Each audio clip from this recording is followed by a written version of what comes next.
The Field of 68's bracketology show. This is Fielding the 68, presented by Bet Rivers. Of course, I am Jim Root, back hosting, and I am flanked by two of the best bracketologists on the internet. We've got Andy Bottoms from Inside the Hall and Lukas Harkins from Heat Check College Hoops.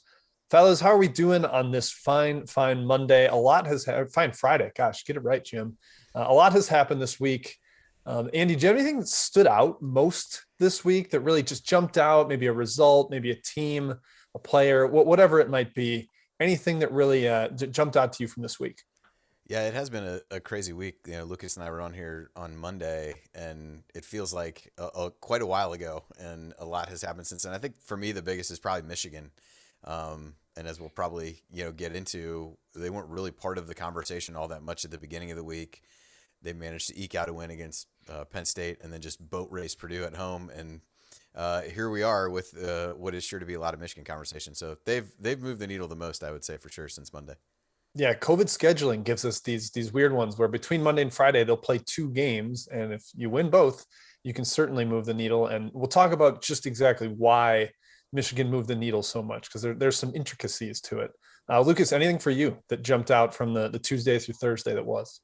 Yeah, I think Michigan's the easy answer, and I think that their win over Purdue kind of overshadowed Oklahoma, taking down Texas Tech by 15, and that's a win that really kind of boosted their metrics to a way that they really needed after struggling for the last month. So Oklahoma for me went from really hovering on the cut line back to more towards a 9 to 11 seed area. And I think that was kind of a really big result that went a little bit under the radar because of Michigan's big win.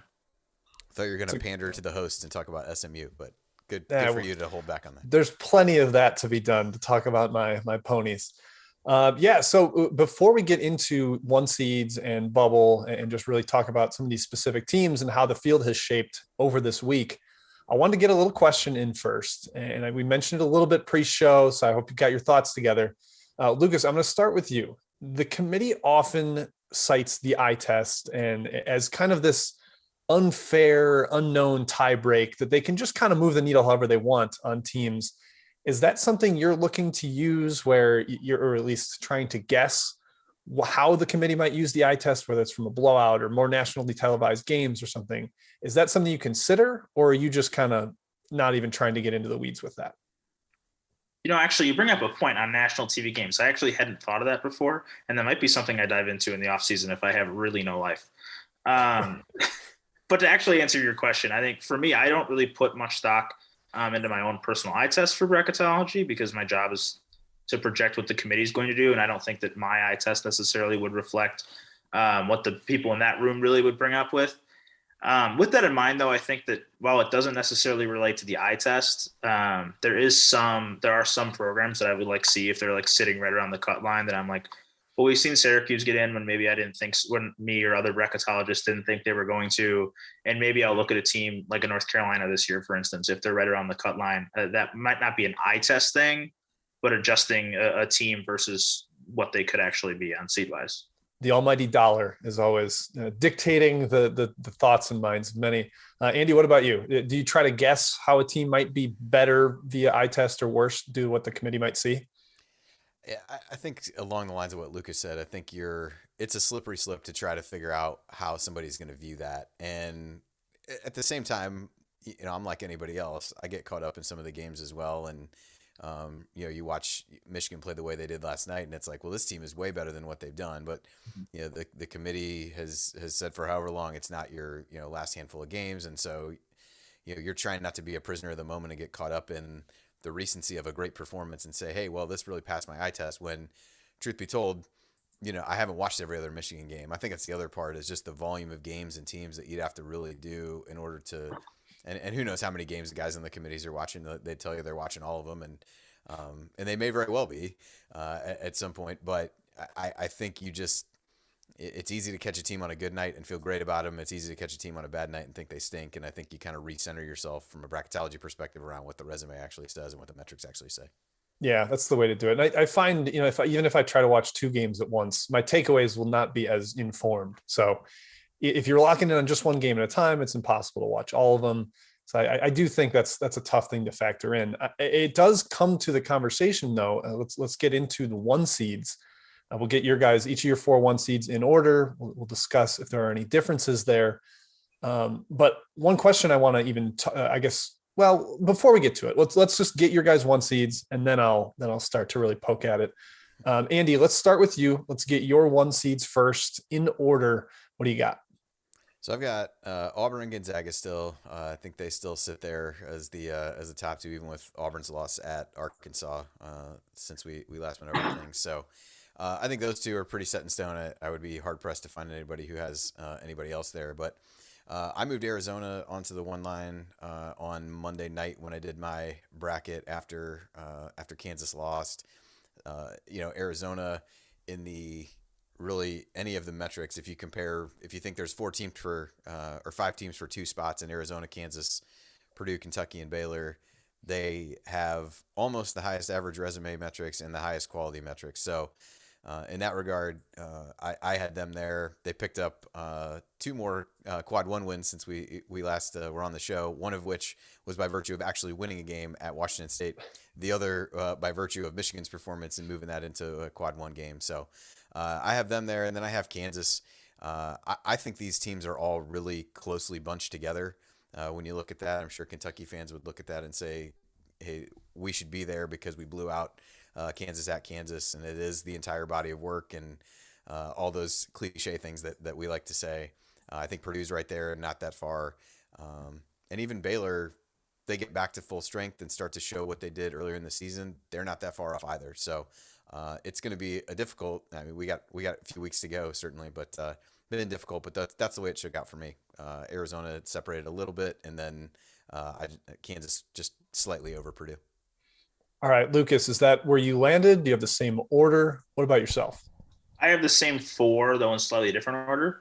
I'm going Gonzaga, moves into my number 1 overall seed, followed by Auburn, Kansas, and Arizona. I think on Monday's episode, I had Purdue on the 1 line. I had Purdue on the 1 line up until 8 o'clock, 9 o'clock last night. We got clobbered. Yeah. when they were in really contention for that first or second overall seed for me, if they would knock that win, which would have been a good win. Instead, they fall down to my number 5 overall. They're on the top of the 2 line. But I think to Andy's points, everything else is pretty much spot on with where he is. I agree. There's probably 7 teams fighting for 4 1-seed spots right now, and 2 of them should be locks for, not like locks for where it is in a month and a half, but right now the start of every bracketologist seed list should start Gonzaga, Auburn, in one order or another. Now, you mentioned that, but your guys did not start in the same order. And we know we like to talk about the number 1 overall seed, that pristine top left corner of the bracket. Everybody looks to that first. Lukas, you have Gonzaga there. Andy, you kept Auburn there despite the loss to Arkansas. I'll let Andy go first here. Andy, why did you keep Auburn there despite the loss? For me, it's, Auburn's got 7 true road wins. I think that matters to the committee. And it's not like they were uncompetitive in the Arkansas game either. So they've got 10 wins away from home right now, 10-2 in those road and neutral games. From a resume perspective, they grade out as well. I think better than anybody. Gonzaga on the flip side grades out better than anybody in the quality metrics. So it's kind of where you view that. But they've got 7 quad 1 wins to Gonzaga's 5, 12 quad 1 and 2 to Gonzaga's 7. But given the quality metrics and all those things, I'm not gonna. I think at this point, after they at least took on another loss, it's reasonable to put Gonzaga there. It's definitely not something that I'm gonna look at and think is crazy by any stretch. But I just the volume of quality wins and the volume of road and neutral wins was what did it for me. So, Lukas, was it mostly those quality metrics that wedged them just ahead for you? Yeah, I think this really is an argument of resume versus quality metrics. I don't think anyone's going to deny that by straight quadrant records, Auburn should probably be ahead. They have a better resume. I think at this point in the bracket, I think it would be hard for me to see the committee going the number 1 team in BPI, Ken Pom and Sagarin across the board and by a pretty significant margin. Not being the number 1 seed, but it's kind of just that decision of if you're favoring quality metrics or resume metrics for them 1 overall spot. And I think generally speaking, I don't take into account the net as much as the other 5 core metrics on the team sheet as far as where a team individually ranks. It plays a bigger factor in where opponents are for quadrant records, but Gonzaga being number 1 in the net compared to 8 for Auburn plays a little bit of a factor there too. All right, let's talk Purdue, because Lukas, as you mentioned, they were in consideration for the number 1 overall spot. Like, they were really sky high through this week. They had just beaten Illinois. They had beaten Michigan last weekend, but then they get destroyed. And that's maybe the notable aspect of this outcome, is that they got absolutely crushed. Mm-hmm. I don't want to like call it eye test, but obviously that's going to have some impact on the metrics. It's going to have a kind of a trickle down effect with how everything ranks there.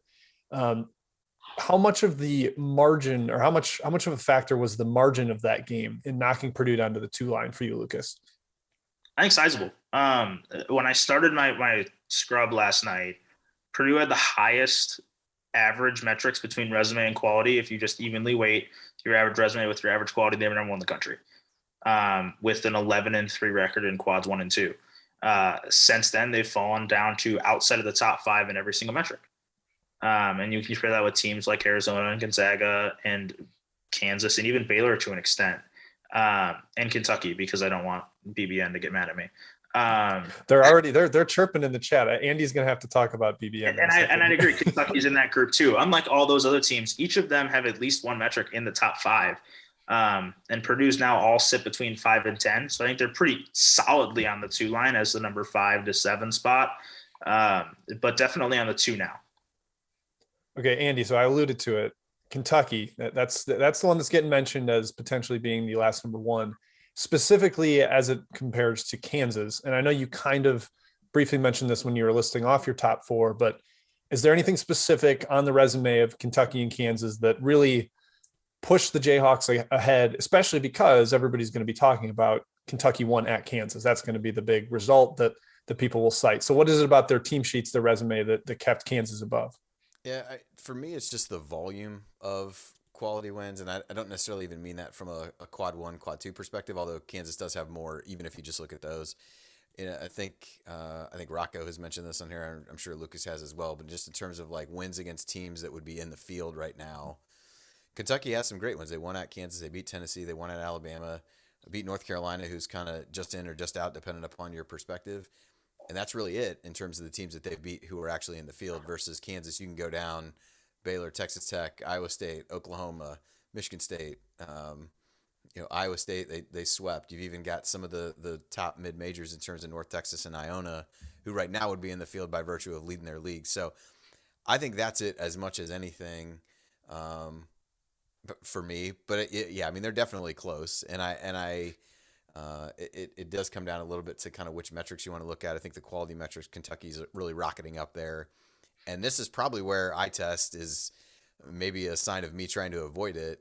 If you watch the way Kentucky's played, certainly in that game, but even in others, to be fair, I think you could get really caught up in that. But to me, the wins against the field was the biggest thing. In addition, I think Kansas has some more road/neutral wins compared to what Kentucky has too. Yeah, we know Bill Self always does an awesome job of scheduling those mid-major games. The home bye games they play are pretty much always teams atop their league. So you get those wins against the field. That is very crafty by Mr. Self. All right, let's move to the bubble. Let's move to the bubble discussion. You mentioned North Carolina, a team that might be in, might be out. Let's find out for you guys. Lukas, let's go to you first. Let's get your last 4 teams in the field. These are the teams that would be going to Dayton and playing on Tuesday and Wednesday night to get into the official field of 64. So right now, my last 4 in are Miami, Florida, Oregon, North Carolina, and SMU. I meant Miami, Florida, not Miami, Ohio. Florida is on the wrong side of my cut line. And I think these teams have a lot of different things going for them. For Miami especially, great resume metrics. They just aren't really there with quality metrics. As shown, like they're 7-5 in quads 1 and 2, as shows on the screen. Same with Oregon, really good 5-5 record against quad 1 and 2, which is generally better than the rest of the bubble at this point. North Carolina picked up its first quad 1 win of the year last night, thanks to Michigan destroying Purdue, which put it on the right side of my cut line for now. They really needed that boost into their quadrants. Plus their metrics are all still rock solid. They have better metrics than pretty much everyone in the bubble, but their quadrant records aren't really up to par with the rest. SMU 17-5, great record. Just picked up a huge win over Houston. We'll see if they stick in there. they're kind of in the same category as a lot of mid majors, like a Belmont or St. Louis, San Diego State, which are, sorry, three of my first teams out. But I think they're in a lot Spoiler of that. Alert! Come on. They're in a lot of that same category though, where there's only one big opportunity really left on SMU's resume, and there's a lot of landmine losses. So I think that they're in the field right now, but they're in a much more tenuous spot than where Miami, Oregon, and North Carolina is. Yeah, right before the Houston game, they dropped one to Wichita State, and that's a game that is not a team that's in the field, but they are definitely good enough to beat them. That's the problem with those like 1.5 bid leagues that the American has become this year. There's a lot of good teams, but not a lot of great win opportunities for your resume. All right, Andy, let's go to you for your last 4 teams in the field.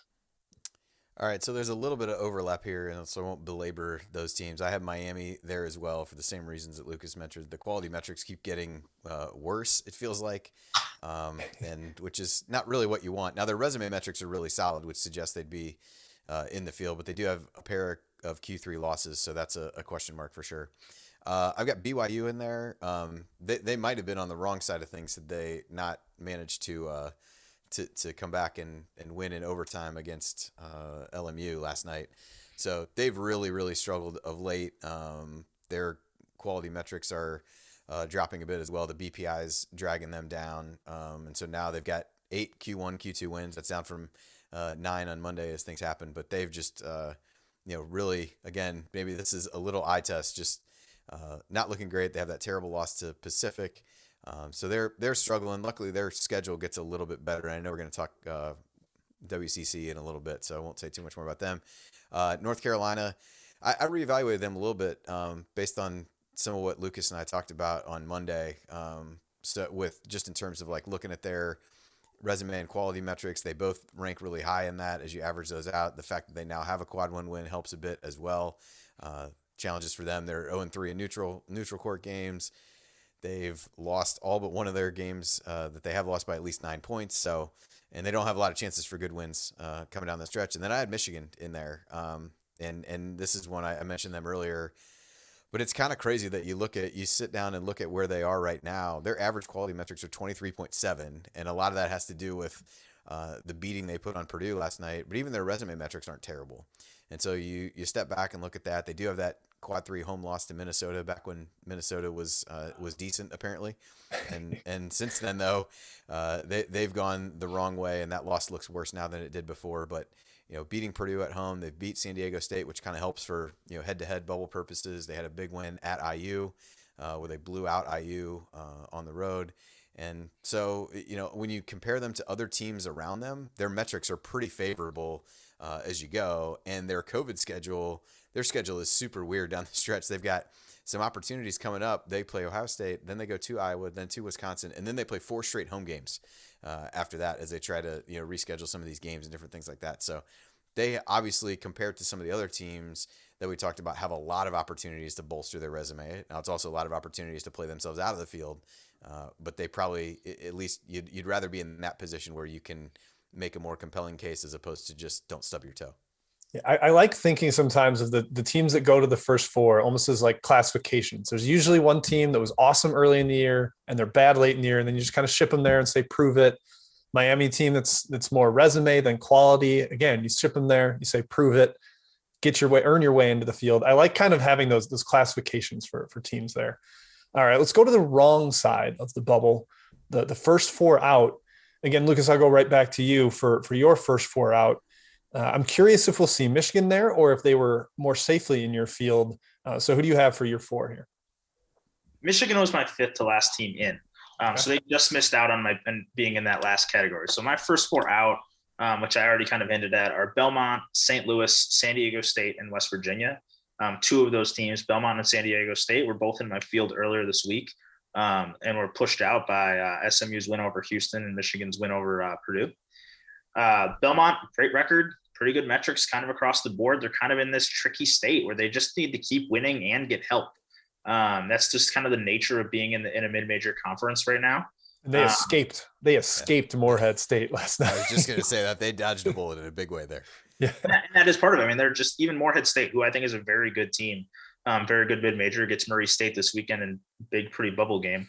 And I think that Belmont, they need to avoid those kind of losses. Even if it's a good team, they just aren't going to have enough opportunities to really push into the field without probably winning out until the OVC championship game. San Diego State falls out of my field. This quad 1-2 records just not really quite up to par with the rest of the league. With us, the bubble, St. Louis has made a nice run as of late to kind of get close to my field. West Virginia, I really disliked this resume for a while, and losing 6 consecutive games certainly didn't help. But they fought back into my first 4 out with a home win over Iowa State. That wasn't just a home win; it was a 16-point home win. And as our boy Kevin Sweeney said that last night, with referring to Michigan, style points matter. Yes, they do. All right, let's go over to Andy. Let's get your last 4 or your first 4 out. Excuse me. We'll talk about any overlap with Lukas's, any other the teams that might be just outside of that area. What do you got for us? Yeah, so I've got a couple teams that overlap with teams that Lukas has talked about already. One of those being SMU. They do have that big one over Houston that they got this week, but otherwise beat Dayton at home, 1 at Memphis, and that's pretty much it. And they are firmly in don't lose bad games territory at this point. They go to East Carolina, to Temple next up. So they really just need to keep winning. That's why the comparison to Belmont is apt that Lukas had. Like it's almost the same thing. Yep, 100%. So they're in that mix. San Diego State, same deal. The more you look at them, it's just there's not a ton there. They don't necessarily have bad losses, but they also and haven't done well away from home. They're 1-4 in true road games. But they still have road trips to Fresno, Boise, and Wyoming left. So they've got a chance to fix that blemish on their resume. And the other 2 that I had that we haven't brought up yet are Creighton and Florida. Creighton maybe is a stretch here. They've got 4 really good wins, and then things kind of drop off a cliff after you look at road wins at UConn, at Marquette, beat BYU in a neutral, and then beat Villanova at home. Outside of that, there's just not a ton there. The quality metrics are not good, so perhaps I'm too high on them. But their next 3 games are as don't lose as you get in the Big East, as they get a home and home with Georgetown and then go to DePaul. So they're kind of in that same boat of try not to stub your toe and see if you can at least pick up a couple road wins in the process. And then Florida, kind of the same deal. 1 quad 1 win. The loss to Maryland looks worse and worse as time goes by. Also have that quad 4 loss to Texas Southern. And just the overall volume of quality wins against teams in the field is not very good. They have road trip to Kentucky and to Texas A&M next, so maybe some chances there, and then they go back home to face Auburn and Arkansas. So they've got chances to play their way back in. There just isn't enough there right now as you compare them to other teams. And like I said, it was kind of funny to me how favorably Michigan compared to some of these teams when you look at the other ones around them on the bubble. Lukas, are you kind of on a similar stance on Florida and Creighton, 2 teams we didn't see pop up for you? I assume they're just kind of outside that first 4 out for you. Yeah, they're my 7 and 8 out right now, respectively. Okay. I don't really like either one particularly much, particularly when I'm really comparing them with teams that are on the right side of my field. Like right now, SMU is right at the bottom. And SMU has a very comparable resume just from looking straight across the line with Florida. Both have a quad 3 loss, both have a quad 4 loss. Florida's 4-6 in quads 1 and 2 with only 1 quad 1 win. SMU's 4-3 with 2 quad 1 wins. And that's really the edge there. And it's a pretty significant one when all other things are pretty much equal, which puts Florida down a little bit lower. And as Andy mentioned with Creighton, their quality metrics are awful. They're in the mid 70s average. That's being generous. Their average is 78, which is really in a tough spot with like in the same realm as teams like Cincinnati at this point, which is just not really in the mix. And I think Creighton's resume metrics are good enough to be in the bubble conversation. And they obviously have 4 really good wins. But everything else is pretty much outside of the top 60. They have work to do. And I think that they're probably in a different position. I would rather be in Florida's position right now than Creighton's. I think at this point in time, if you're sitting on the outside of the field, if I was a fan of a team, I'd feel more comfortable with a team that's on the outside with good quality metrics than on the outside with good resume metrics. Yeah, because that's a key point I think you've brought up a lot in this show and is very important, is that to get in, the resume is a little bit more important. If you want to establish the resume, just getting in is more resume based. And then once you're in, then the quality stuff becomes a little bit more important. Is that correct? Andy, do you think about it the same way?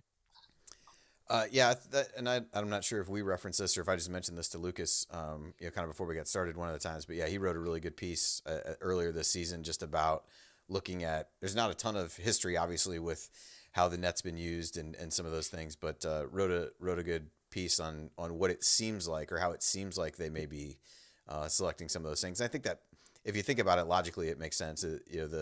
From a bubble perspective, the results and the takeaways seem to be that they do focus more on resume metrics there, which makes sense. I mean, what they get on TV every year and say is it's who you played, who you beat, all those kinds of things. You can't really steer too far clear of that too often and still be able to have credibility when you say those kinds of things. So I think that's definitely a fair statement. And to clear that up a little bit, when I say like when you're on the bubble, you'd rather have like on cut line on selection Sunday, you'd prefer to have better resume metrics for that selection. But when I'm looking at teams that are currently on the outside, if I'm looking at it from a fan base perspective, I would much rather have better quality metrics than resume metrics because those quality metrics are predictive. Over the next month of the season, you're more likely to see your resume metrics trend towards your quality metrics. So like a team like Creighton currently has better resume metrics than it has quality metrics. And that might even out more towards the 70s than the 50s where their resume metrics are right now. And the opposite with Florida, which is at 58 in resume metrics and top 40 in quality. They're probably going to trend more towards those quality metrics as the season progresses. Yep. One last little question. You don't have to go long on this. I'm just very curious. When somebody like Michigan or SMU has a big win like they did this week, is there temptation to be like, oh, it's it, that's in, let's put them in? I know fan bases certainly feel that way. But are you guys trying to do the more step back? Let's look at all 68, full comparison. I assume, Lucas, that's probably where you're trying to be at, right? Yeah, it's actually a lot easier with a team like Michigan that picks up a big win the night before I post bracketology because I have to wait until the next morning for all the numbers to come in and double check where they should really be. It's harder for teams that have big losses because I really want to be like Purdue, for instance, just got like the eye test for that game is not pretty. And you really want to drop them further. And I already had Purdue in my field, so it's easier to really evaluate them as I'm going and just drop them. Whereas with Michigan, I had to move them in my field, and I had a feeling they were going to get in, but I have to find a spot for them. Once they get selected for my field, then I seed them. And that I really have to wait until this morning. So really the performance is worn off a little bit.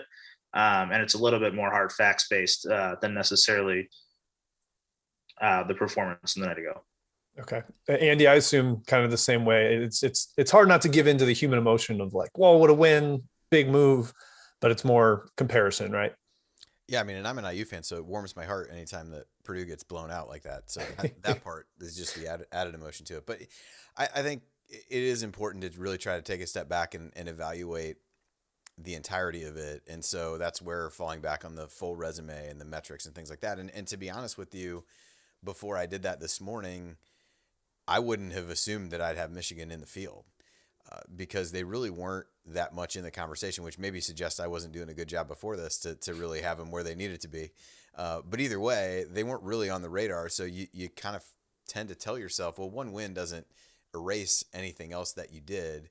But when you really start to look at them against other teams there, then it really becomes more compelling. And kind of to the same extent, that might be why I didn't have SMU in, is that it feels like once you get past that Houston win, which is great, there just isn't there isn't a lot else there compared to what you might look at for Michigan, and some of Michigan's metrics like skyrocketed up as based on how they played with the style points that we talked about before. But yeah, I think you have to look at the whole thing, and that's why a lot of times people will say, "Oh, if this happens, then this moves to this team." Well, that's not really how it works. You have to look at the full body and everybody around you. Your results don't take place in a vacuum. The metrics for you don't change in a vacuum, and you have to figure out from there, what does it actually mean? What did other teams around you do?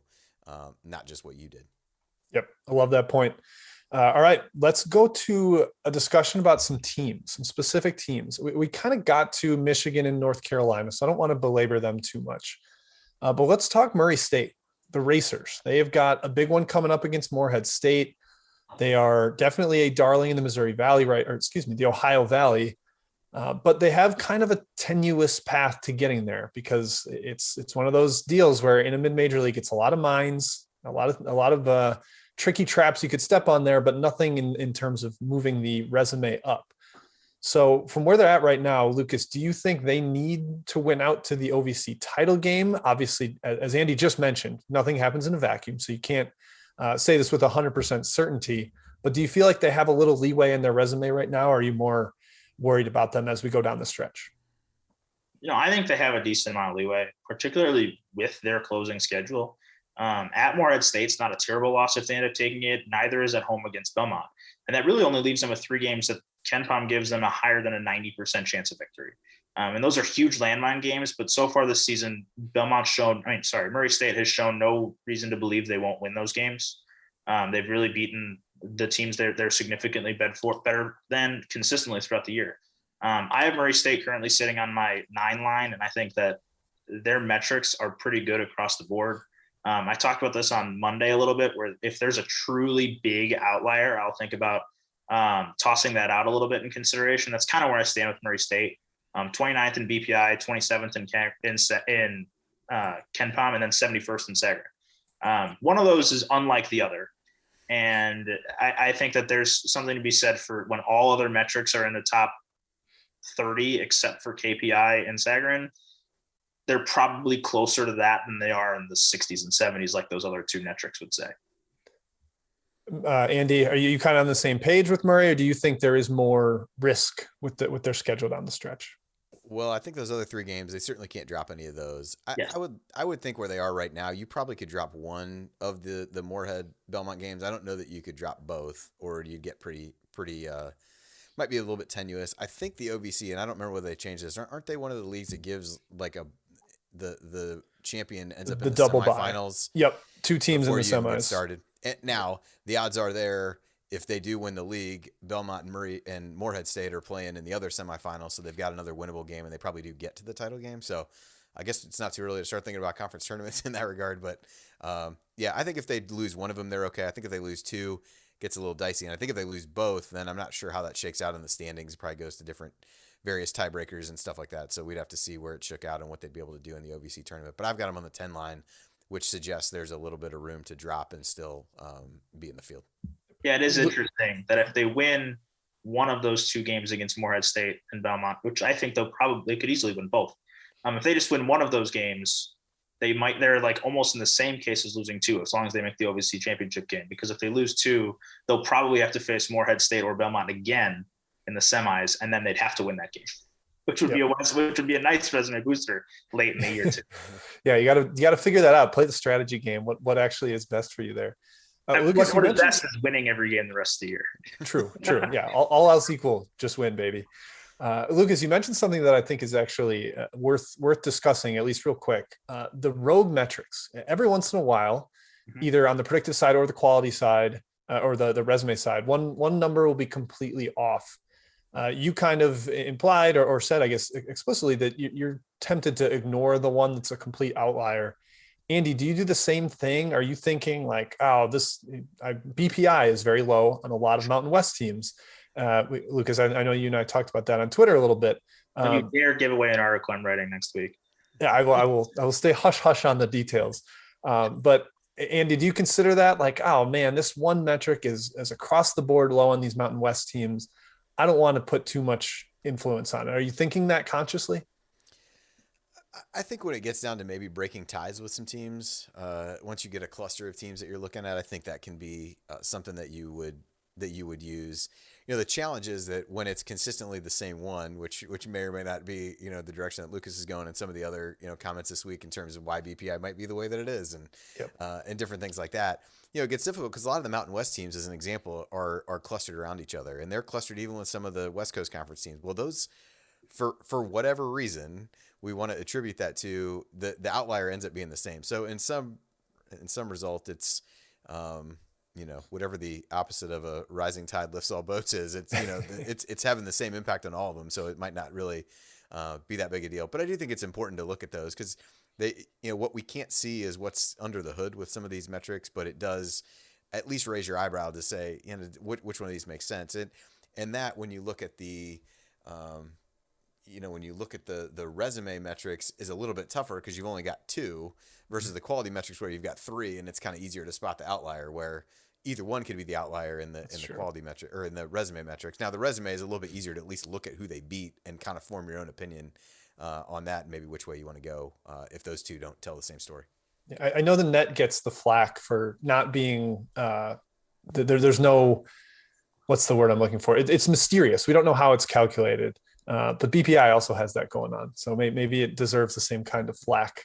And I'll say, with regards to Murray State specifically and an outlier, they're a team that I'm more likely to throw out an outlier with, particularly because they aren't really a great comparison point for anybody else. You can't really match up a resume because they have 13 wins in quad 4, and not many teams that are really in the same mix around that 8 to 10 seed range are quite as dependent on just total wins versus quality wins. So I think that you really have to look at Murray State's metrics a little bit harder than you would necessarily a high major, because that's really the only way to compare the teams. All right. So we talked about with Murray and SMU, you just need to keep winning, avoid those landmines. A team that did not keep winning this week, that might be a little more risky, is Loyola Chicago. They took that loss at Bradley. They've now got 3 losses in the Missouri Valley. They played a great non-conference schedule, which is certainly boosting them right now. But Lukas, how at risk are they down the stretch here? A couple other difficult Missouri Valley road games on their schedule. Are they at risk of falling towards the cut line, or are they a little safer, kind of like Murray State, where they're a little bit safe? Yeah, I have Loyola Chicago sitting on my 10 line right now, and I honestly feel pretty comfortable with that. And I think that right now, when I was going through my bracket last night, there was a relatively significant shift between about my second 11 seed and the last 6 teams in the tournament. And I look at that even like just as a straight comparison between Loyola and, again, my last team in the field, SMU right now. Both have 5 losses. Both have 4 wins in quads 1 and 2. But Loyola's metrics are sizably better, 17 spots higher in quality. And they don't have a loss in quad 3 or 4. So I think the thing that's really helping Loyola is a 4-5 record in quad 1 and 2 really isn't that bad compared to the rest of the bubble. A lot of those teams are like 4-6, 4-7. Like Indiana's 4-7, North Carolina's 4-7, Oregon is 5-5. Like a lot of teams are in that same area, and Loyola doesn't have any of those bad losses that some of those teams like Oregon or Florida have. So I think they're a little bit stuff ahead, but they're dangerous because they have the ability to take tougher losses. And by tougher losses, I mean more landmine type stuff that can really plummet a resume. But right now, I think they're definitely ahead of those last 6 or 8 teams in. Somebody said to me, not having a Q3 or Q4 loss is like having another Q1 win. It's like this little boost to your resume that differentiates you. Andy, where do you stand on the Ramblers? Do you think they're safe? They're at risk? Where do you have them? Yeah, I've got them as a 10 as well. Probably a slot or 2 behind Murray State for me, just to give them a little bit of comparison with who we just talked about. As Lukas said, they've got some decent things on their resume. Beating San Francisco on a neutral floor, that game they shoot unbelievable scheduling. Yeah, I mean that helps for the way San Francisco is going. That helps for bubble purposes, like it or not. So they won at Missouri State. They've got 6 true road wins. They don't have the Q3, Q4 losses, and the Michigan State loss was close on a neutral floor. They lost to Auburn. Nobody's going to really penalize them for those. Road losses to Drake and Bradley, while not ideal, are not horrific, as evidenced by the fact that they don't fall into quad 3 and quad 4. Yeah. And they've got some chances. They've got a home and home left with Northern Iowa, who's right around the top of the league right now. I think they've got one more win than Loyola does, just because of the way the schedule's been, and they still play Drake at home. So most of their games that would appear to be tougher on their schedule going down the stretch are at home, so I think that helps. I think they'll ultimately be fine where they are, and I would agree with Lukas. They've got a little bit of a leg up on some of the other true bubble teams, but it won't take many more losses to push them back into that part of the conversation. Speaking of true bubble teams, you mentioned the scheduling with San Francisco and putting that one on the schedule late. We love that they did that. It was a great game to watch too. Both teams played extremely well. Let's talk WCC. The 4-bid WCC took a little bit of a hit recently. San Francisco took the home loss to Portland. Can't do that. BYU, of course, had the loss to Pacific earlier. They lost to Santa Clara. Where do we stand on 4-bid WCC right now? Andy, I'll start with you because I've been letting Lukas lead off. He's gonna have to be in the on deck circle on this one.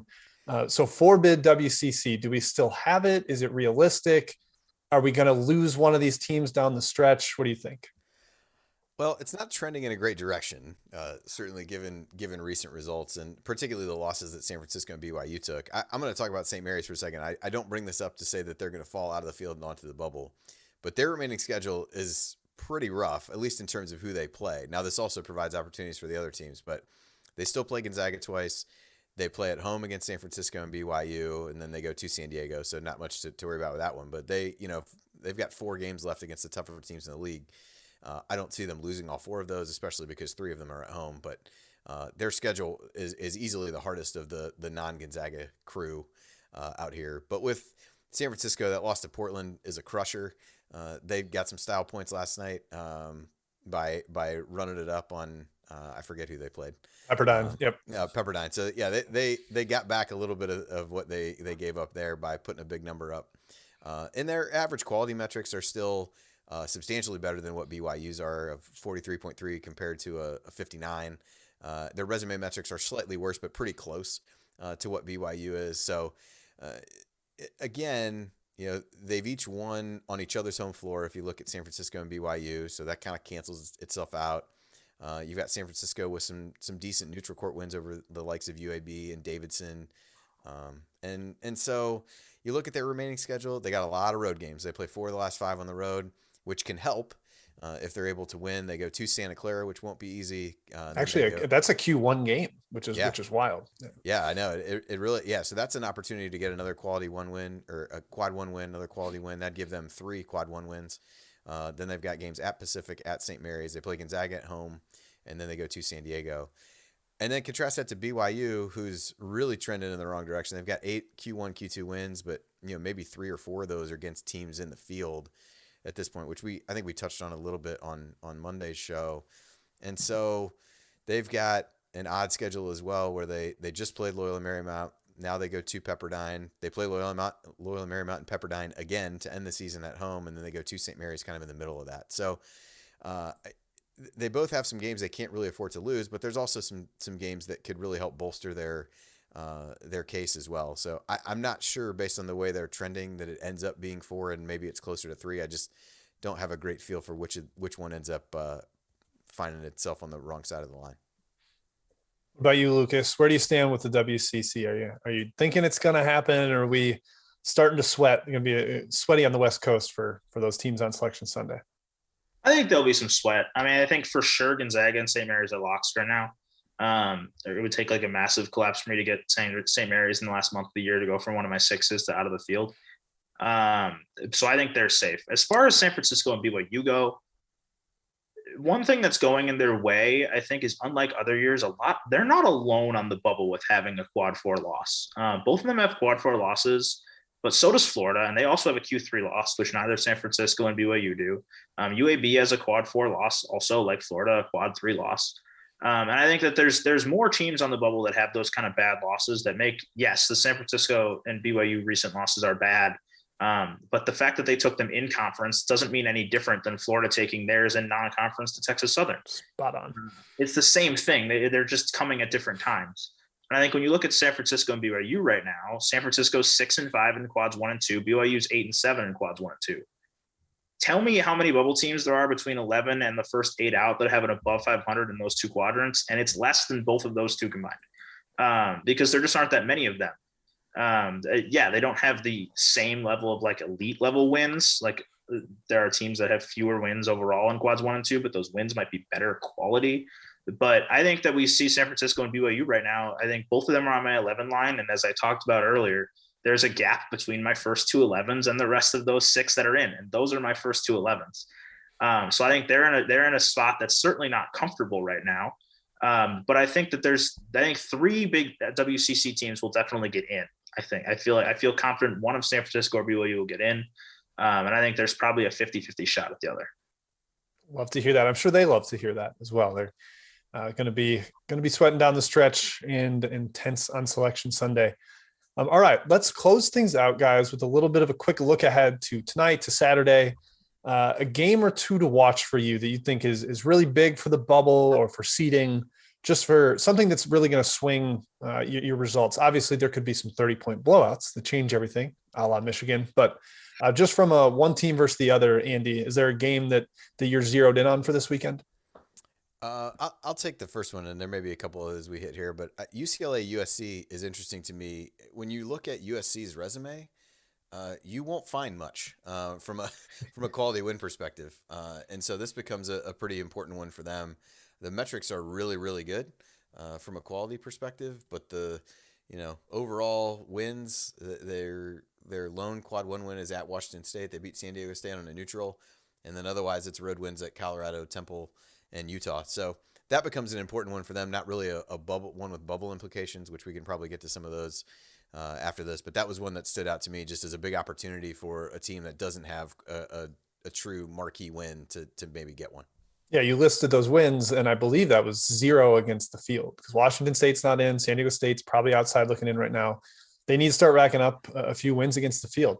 What about you, Lucas? A big game or two that you're really eyeing up? Yeah, I think if you just filter games to Mountain West, you're usually in pretty good shape to find one. And I look at Colorado State at Boise State on Sunday. I think that's Boise State's in much safer position, I think, than Colorado State. I have Boise State on my 7 line, Colorado State on my 10. And that's the kind of game that could really help the WCC in terms of overall bids to the league if Colorado State can notch that win. Because I think Boise State's in relatively good position. And if Colorado State's able to get that win, they would also move into a pretty good spot for me.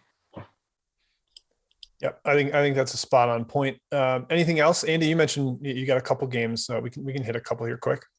Yeah, from a bubble perspective, Michigan gets another big opportunity by hosting Ohio State. That's important for them. Not a ton of games that feature 2 bubble teams. The closest we could come up with, as we were talking before the show, was Miami at Wake.